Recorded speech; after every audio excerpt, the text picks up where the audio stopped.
我是孤儿，从小被收养到国外。其实我对中餐的印象，也就是福利院的饭菜吧。我记得那个时候我们拿的都是搪瓷碗，然后一个铝制的调羹，就在排队等打饭。福利院的饭菜其实就是一些蔬菜，上面飘着几片肥肉。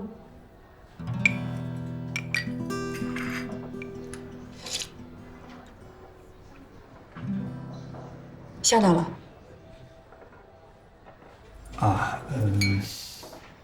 被你的智商吓到了，也被你的坦白吓到了。我总觉得跟你网上接触和一起吃饭，总感觉你既单纯又复杂。现在谜团渐渐解开了。在意吗？在意什么？福利院长大，还是你把自己培养的这么优秀？你不觉得我很古怪，有点不合群吗？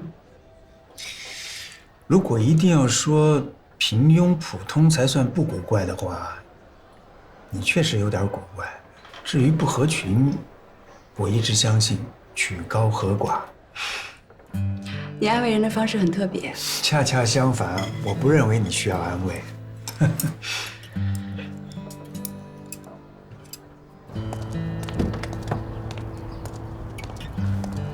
安迪，重新认识一下，我叫魏魏。我坦诚了一顿饭的时间，终于换来了你的坦诚，不容易。我叫 Andy， 真名网名都叫 Andy。安迪，我希望我们不只是网友，还是好朋友。现在还不算吗？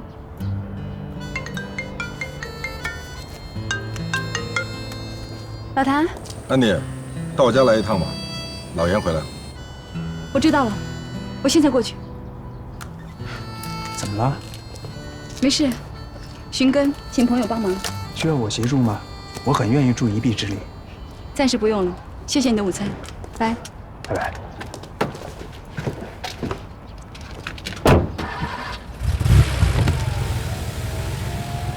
不要总是观察我、试探我、考证我。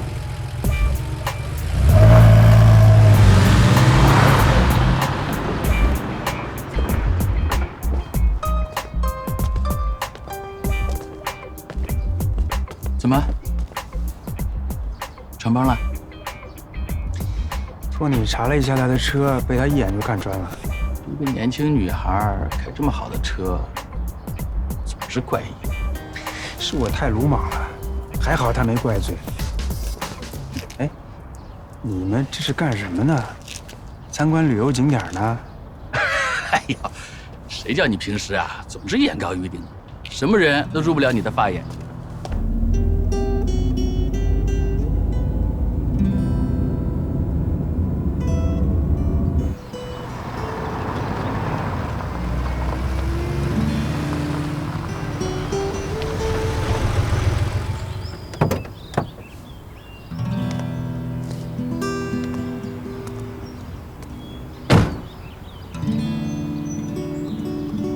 安迪见谭宗明远远地走过来，他不知道老谭要带给他的是一个怎样的消息，但安迪清楚，无论如何，他都必须要去面对。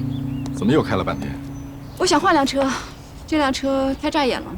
哦，那你告诉我，我哪辆车不扎眼？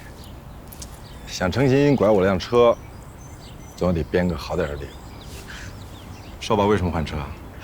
好吧，我认识了4个小朋友。这车已经坐不下了，我觉得这辆车不错，正好。什么正好？这辆车我拿回来才开了2次。那再合适不过了。真是生米恩，斗米仇啊！好吧，一会儿我给你拿钥匙，走吧，老严在后院等我们。刚才老严详细跟我说了他过去1个月做的事儿，情况要比我们想象的还要复杂。我也很惊讶，要不还是你来说。你说吧。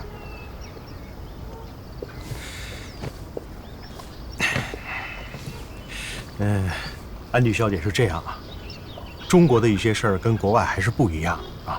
这些领养人呀，他们不愿意让别人知道他们领养了孩子，这就好像向全世界宣布说，他他们夫妻俩没有生育能力一样，更不愿意让孩子跟原来的人家有任何的牵扯。大家马上的办好了领养手续之后，就迅速搬离，所以找起来呀，真的是很困难。加之吧，这个事儿过去了有20年，我是几经周折，辗转找了很多人，哎，这个领养人的信息还真让我给打听到了。就是他们离开了宜昌之前，领养人又把你弟弟送回到了岱山。送回岱山，为什么？因为很多人说，你弟弟被领养之后不久就出现了智商低下、反应不够灵敏这么一些倾向，所以他们怀疑可能是智障，所以领养人不想负这个责任，就只好选择放弃。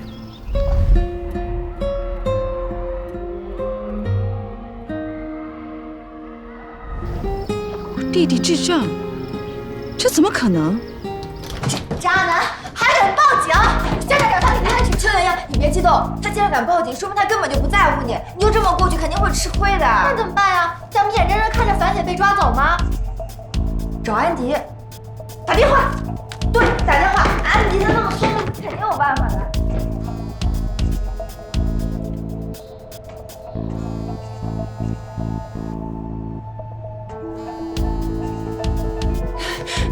怎么样了？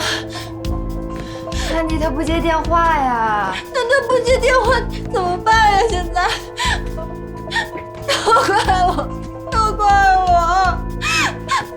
我要是不爱上那个渣男的话，樊姐也不可能去搭他了。行了，大姐，你别哭了，你这一哭我心都乱了。哎呀，怎么办呀？嘛呢？是人还是死人了呀？门都不关，屋里嚎丧呢。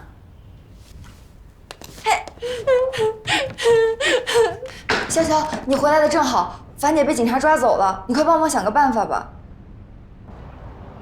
你当时都损坏了些什么东西？你还记得吗？就有些乱七八糟的，他那儿也没什么东西，杯子呀、摆设什么的。被子，这也算。那还有几件衣服，踩了几件。还有呢？没什么了。那什么都没有，就是些摆设。真没了吗？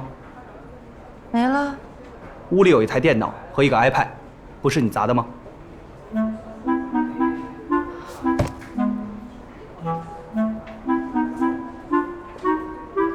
樊大姐真的把白渣男的窝给砸了？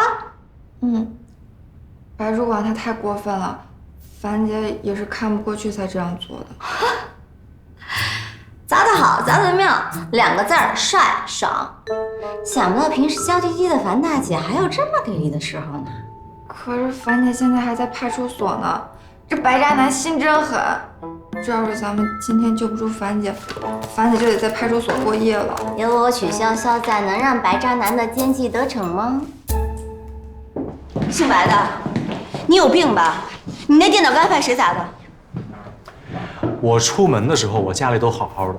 等我回来之后，我家里被砸得稀巴烂。中间这段时间只有你们去过，那不是你们能是谁砸的呀？你凭什么说是我砸的呀？保不齐你自己砸的，你多流氓啊！这位小姐，我自己砸的。我没事喜欢在家砸自己电脑玩。那要是按你这么说的话，我家那些东西就全部都是我自己砸的。你那些破烂玩意儿确实是我砸的，确实是我承认那是我砸的，但是电脑跟 iPad 绝对不是我砸的。哎呀，小姐，你砸了，我又不追究你责任，你赔偿就好了嘛。赔偿？你想讹我钱是不是？你穷疯了吧你？邱莹莹怎么能看上你这样的人啊？哎，邱莹莹，警官同志，他说的这个邱莹莹跟他是共犯，我得连他俩一块儿告。这个邱莹莹在我家白吃白住那么多天，我还没嫌她烦，结果她带着他们去把我家砸了个稀巴烂。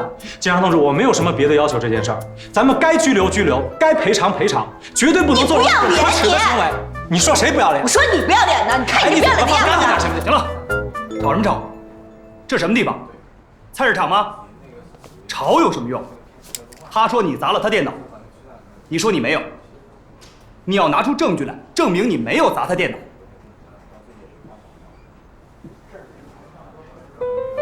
我有证据。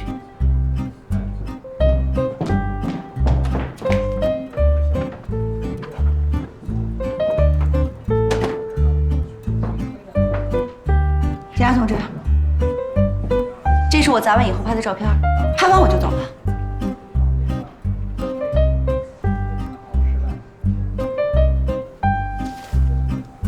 检察同志，他完全可以在他砸之前拍这些照片，这个一点说服力都没有。你怎么那么不要脸呢你？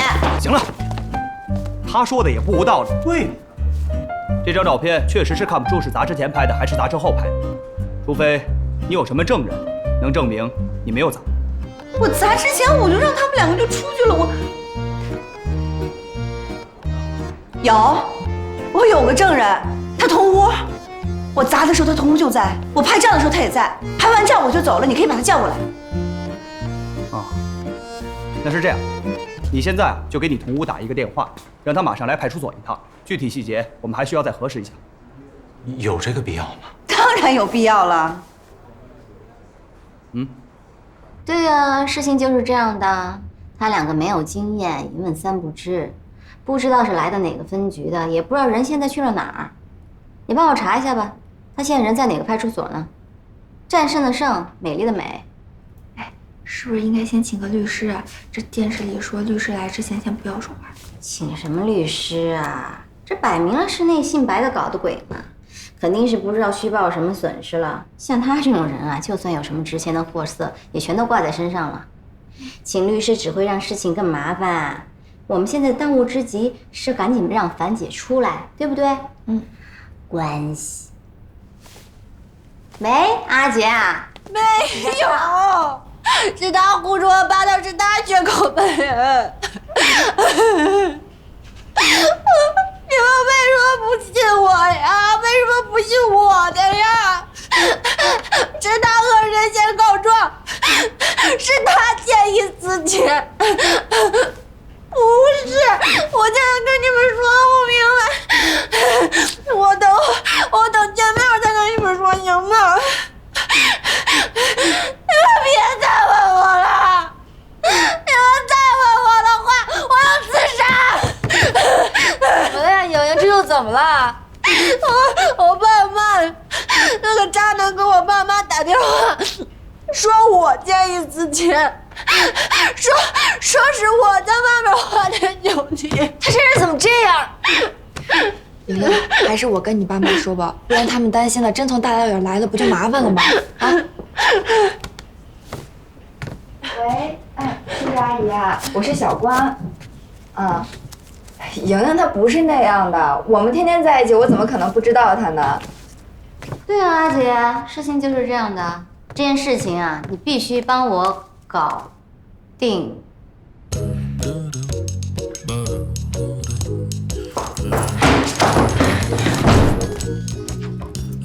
邱莹莹，你有没有良心呢？我在帮你捞樊姐呢，你想阻止我不成？不是，不是什么？说话大声点。你是蚊子啊？你才是蚊子呢！你才是蚊子！我问你，你怎么看出来白主管是渣男的？姐姐身经百战，知不知道？本小姐还知道你明天别想回公司上班。渣男一准圈好陷阱，准备落井下石。他已经告到我爸妈那儿去了。本人真的是无药可救啊！你怎么不把你的银行卡、账号、密码一锅端了告诉那渣男呢？哼，你佛山无影腿这么猛，怎么不用到渣男身上去啊？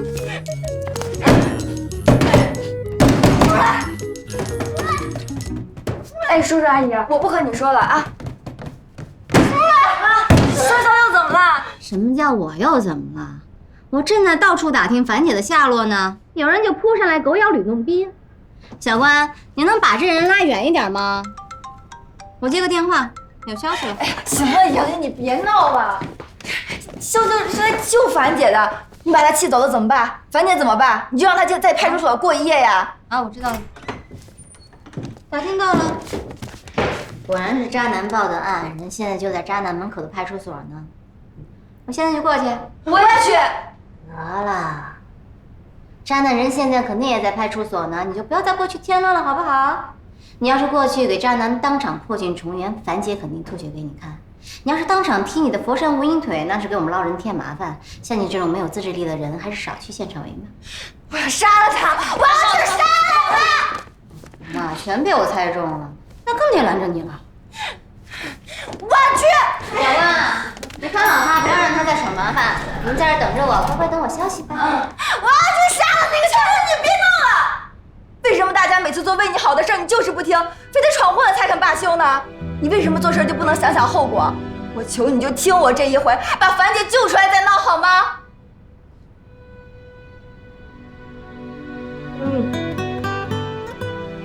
中国这么重男轻女，能够领养到一个男孩子已经相当的不容易。如果不是有什么问题，恐怕不会轻易放弃吧。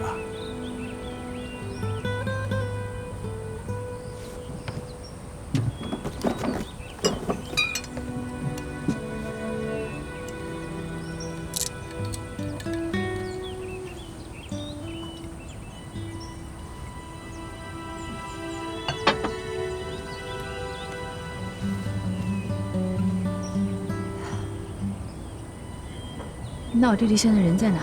所以我也准备马上动身再去一趟岱山。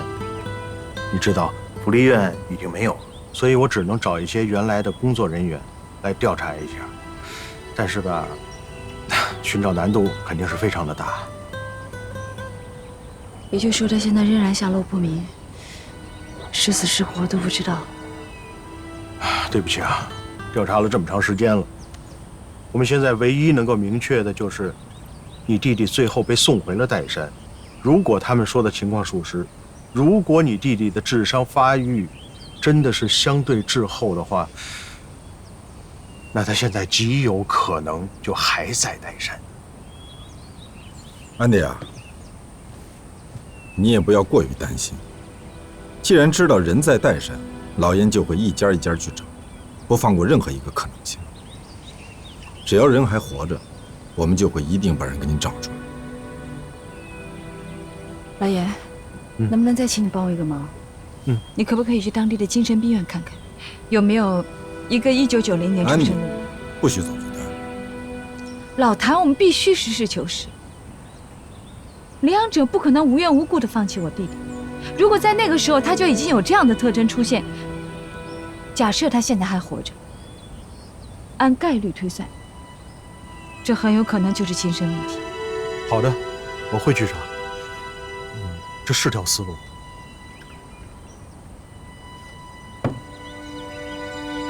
我先回去了，这几天公司的事情你先处理一下。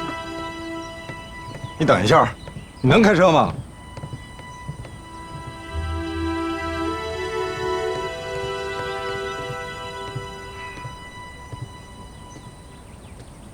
那之前说的关于安迪小姐身世的事儿，要不要先跟她说一声，好有个心理准备？不能跟她说。我认识她这么多年，非常了解她的性格。这件事还没查清楚，贸然告诉她，只能让她胡思乱想。先查吧，等彻底查清楚，再说告不告她这事儿。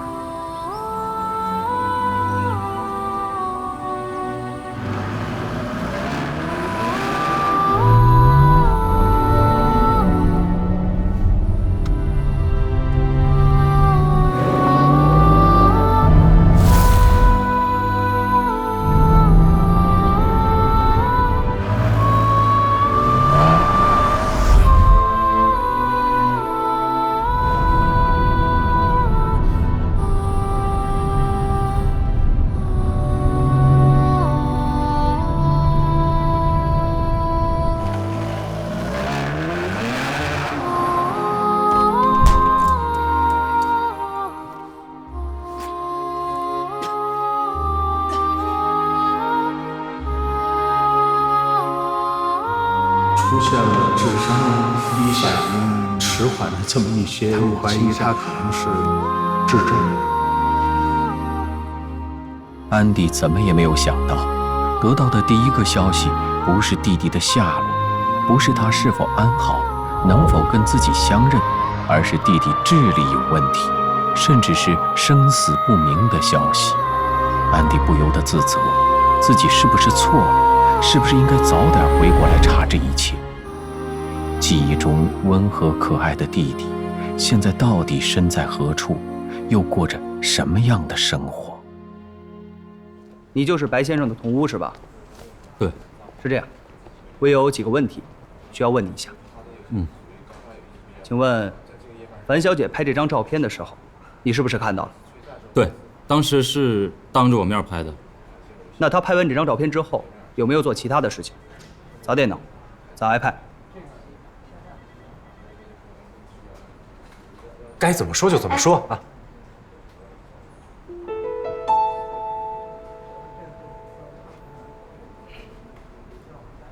你要知道，在面临调查的时候，我国公民有义务配合调查，并向我们说出实情。如果有包庇或徇私的行为，一经发现，将连同被包庇方一同追究责任。我再问你一遍，这位樊小姐拍完照片之后做了什么？她拍完以后就出去了。没有再进白先生房间吗？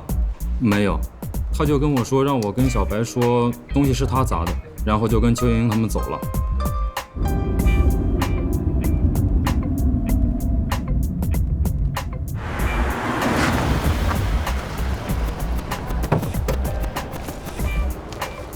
人呢？楼上呢，应该没什么事儿。阿金，去把车停。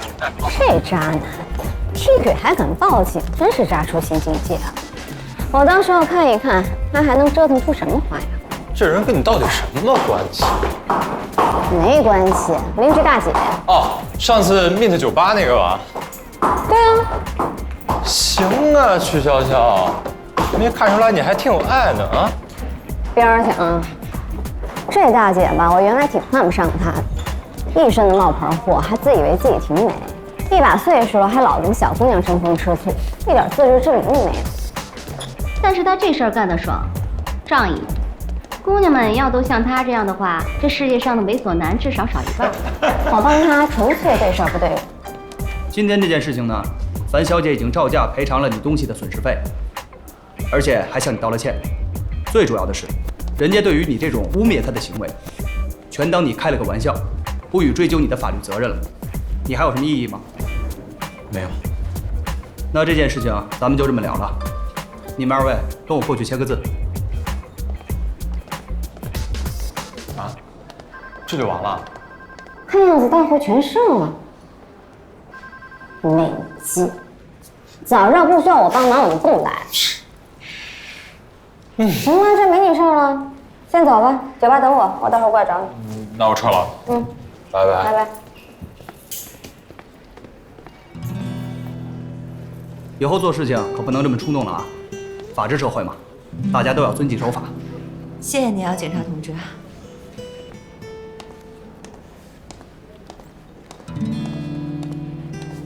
走吧。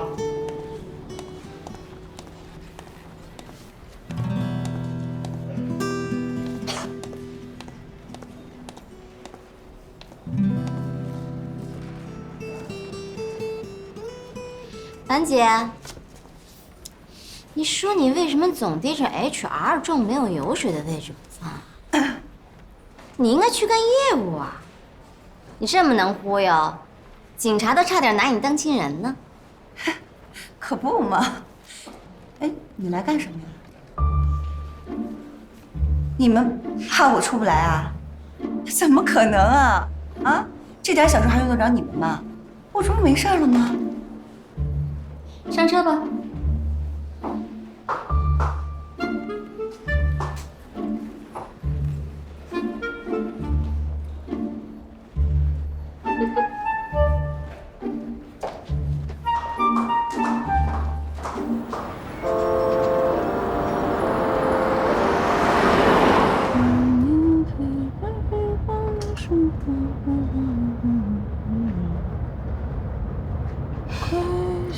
行了，别装了，差点拿你当女侠，原来这么不堪一击。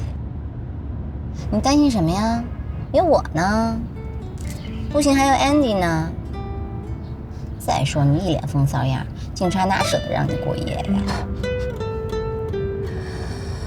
哎呀，你是不知道，我这是第一次因为私事进派出所，我能不紧张吗？啊，我就是当时图一时之快，我把那东西全砸了。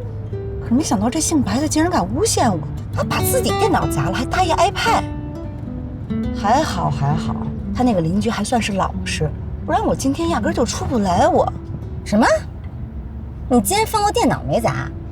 那你都砸什么了？砸被子、砸枕头、进弹灰啦？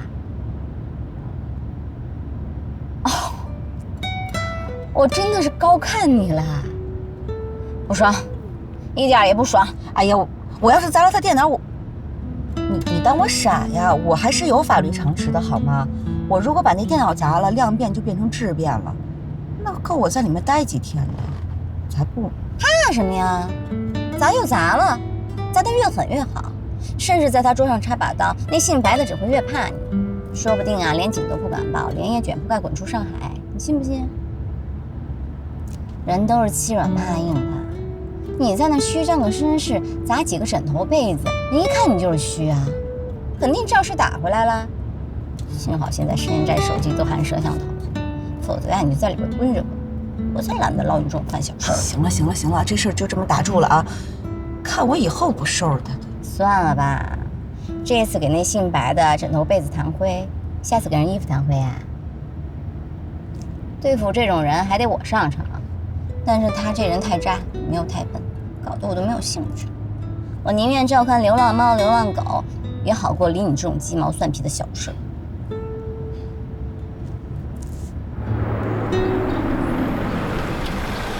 下车吧。你不回去啊？大周末的，我总不能把时间都耗在你身上吧。拜拜。谢了。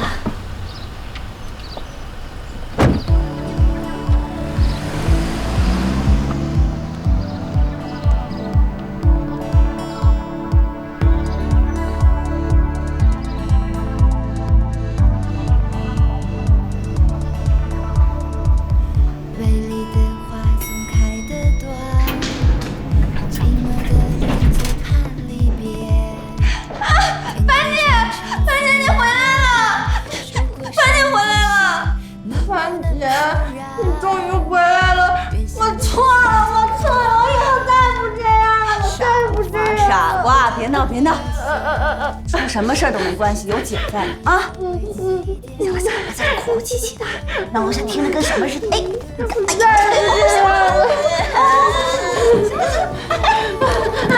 踩着我脚了！这些孩子，我真是……曲小五，你今天怎么胃口不好啊？啊，你告诉我为什么呀？你看全二妞都吃饭啦，你怎么一口都不吃呢？你哪儿不舒服呀，曲小五？我看看，看你瘦，我学学人大康，你看大胖都能吃呀。别跑！哎呦，哈哈，吃一点吧，曲小五。这就是你上次说的流浪猫啊？对呀，那这个是你上次说的大白猫，它叫白粉丝。这个黑的呢是黑猫警长。这曲小五，这曲二妞。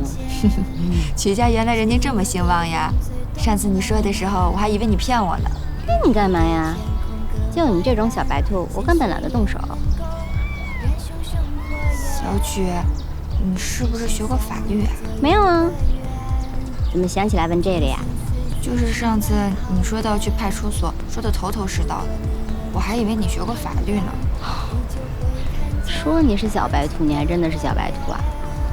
我告诉你啊，姑奶奶我从小就混江湖的，打群架、泡靓仔、派出所什么的，我见多了。跑什么呀？去哪假的呀？邱莹莹呢？不会还在想那新白的渣男吧？他今天一天都没出门了。邱莹莹是真的喜欢白主管，白主管这次做的这么绝，莹莹她肯定伤心死了。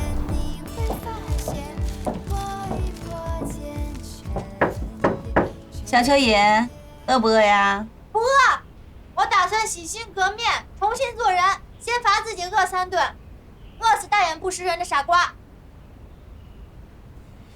你看我给你带来什么好吃的呀？你最爱的3只老鼠，还有夏威夷果哦。这是3只松鼠。你先帮我收着，我要反省，我不能吃。你还是好好想想明天怎么上班吧。我已经想好了，我肯定不能辞职。我就算辞职，也得找好下一家才能辞，要不然我喝西北风去。你不辞职，你就得去面对那个白渣男。别怪我多嘴啊，昨天他损失惨重。就他那人品啊，不定会做出什么事儿呢。他如果事事都针对你，你是迎战还是逆来顺受啊？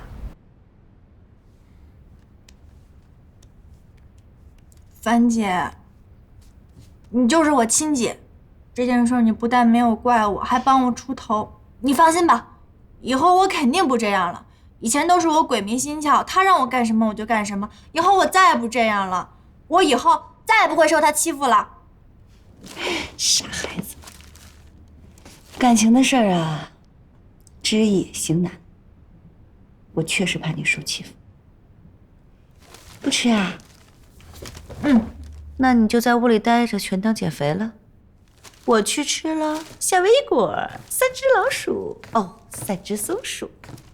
帮我留着点儿。除了邱莹莹，净吃醋。我还有点担心安迪姐。安迪，她怎么了？就是昨天樊姐被带走的时候，我给安迪姐打了个电话，结果她没接。然后等到樊姐回来了，我想去报个平安，我去敲他们的门，然后也没人开门，打电话还是不通。那还等什么呀？走啊！拜拜，学校我自个儿赶紧吃啊！我待会儿再过来看你们，听到没有啊？徐小五，跑什么呀？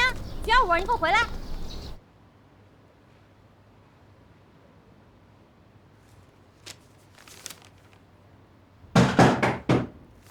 安迪，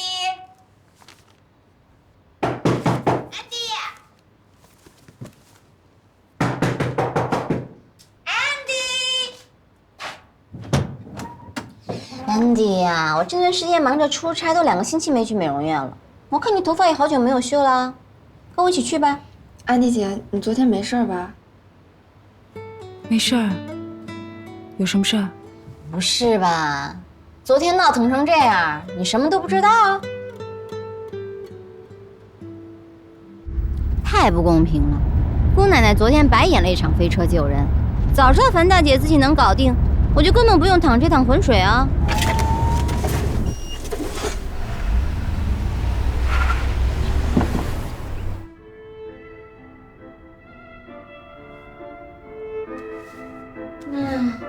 我这次出差回来才知道，赚钱真不是人干的活儿。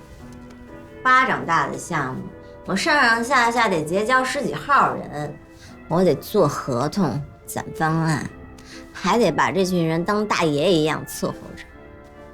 真是摸不清楚他们心里都在想些什么。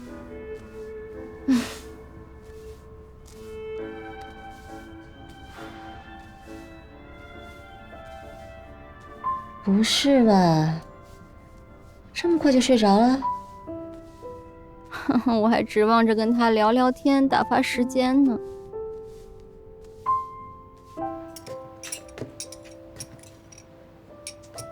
樊姐，你这晚上有约会啊？也不算是约会，我那个同学又来上海了，说要晚上约我一起去。哎，樊姐，我觉得那个人挺喜欢你的。上次你们一起吃饭的时候，他眼睛就没离开过你。我觉得你可以考虑考虑啊，总比那些只看条件的强吧。那不一定，我告诉你啊，男人在没得到你之前，对你是千好万好，一旦追到手变成女朋友，情况大不一样。小蚯蚓就是个例子。这听你这么说，我都不敢谈恋爱了。如果我真遇见像白主管那样的渣男，我真是比吃个苍蝇还恶心。你还能一辈子跟我们住在一起啊？比起遇见渣男，我还真愿意跟你们永远住在一起。拉倒吧，你就是现在这么说，真要到了遇到喜欢的人啊，一头扎进去啊，你就不记得樊姐是谁了。傻乎乎看着我干嘛？出去把门带上。姐姐，我要换衣服走人了。好嘞，好嘞。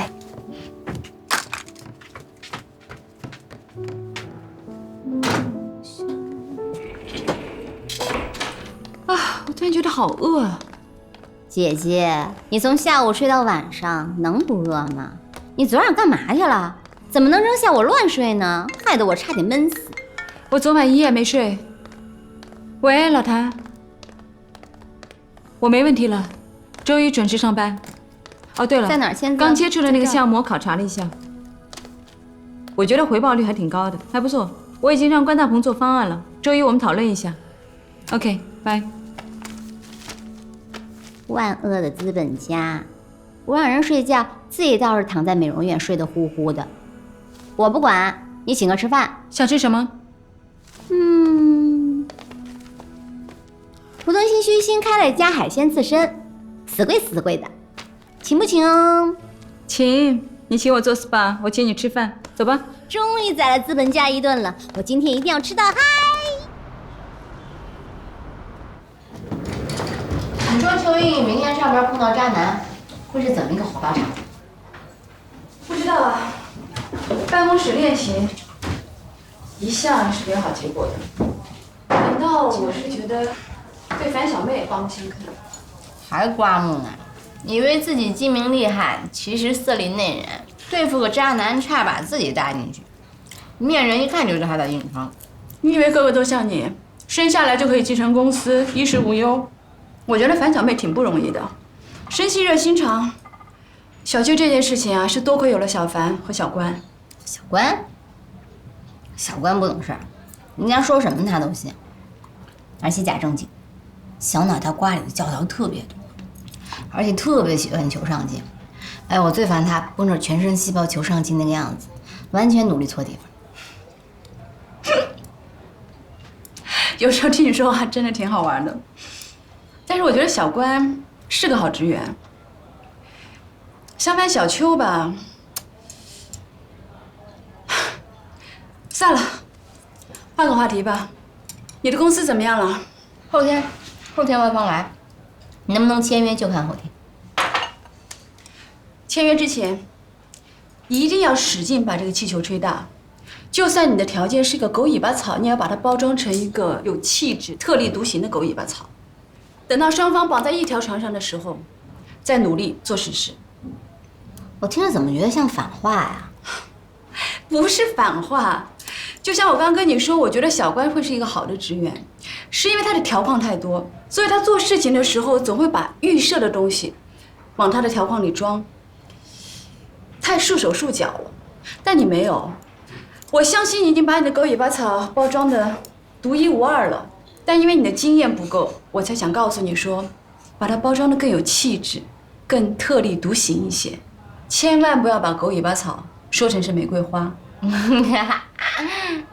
Andy， 我爱你。我爸说，常与同好争高下，不共傻瓜论短长。话事二楼就你一个人领情。常与同好争高下，不共傻瓜论短长。高，我最烦脑袋转不过弯的人。但是在生活中无数的小外延条件下，在某些特定的条件项下，有些人就算他智商不高，但是他术业有专攻，他依然可以成为小外延条件项下的专家。所以以后不管我们是跟谁说什么，一定要看清前提。当然了，有些话题只能是不共傻瓜论短长了。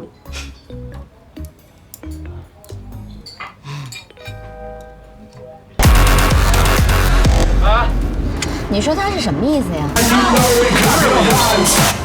安迪那话呀，真的，我都疑神疑鬼一晚上了。他要哪方面跟我说的多了吧，我就在想，他是不是觉得我有专长？哪方面说的少了吧，我又在想他会怀疑我是傻瓜。而且他的术语啊，一串一串的，我一声都不敢吭，就怕他把我当傻瓜。徐瑶瑶，你还疯了吗你啊！你跟我混世魔，你还在乎别人看法吗？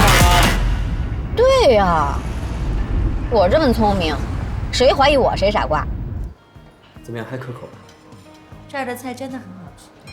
小美，我有件事情比较麻烦，我一直在犹豫要不要请你帮忙。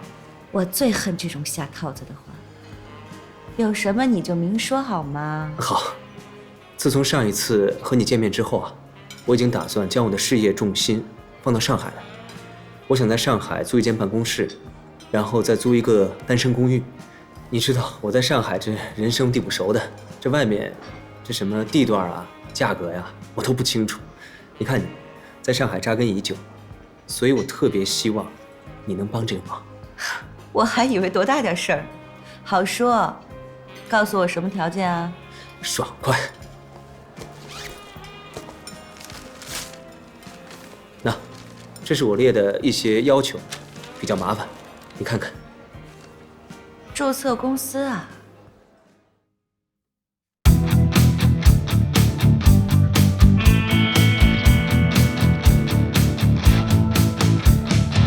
目视前方，下巴抬高更漂亮。